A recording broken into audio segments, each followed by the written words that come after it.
குரு பாதமே மதி, பகவத் பாதமே கதி. அனைவருக்கும் அன்பு சார்ந்த வணக்கங்கள். மனை வேதை.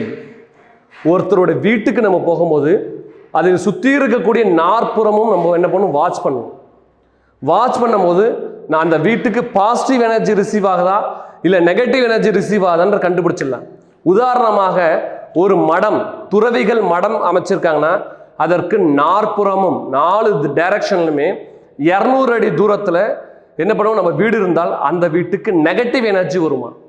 அந்த வீட்டில் கல்வர்கள் வந்து நிறைய டிஸ்டர்ப் பண்ணுவாங்களாம்.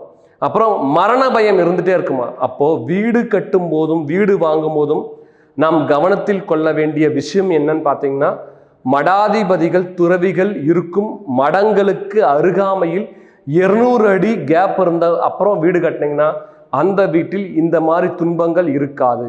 வாழ்க வையகம், வாழ்க வளமுடன்.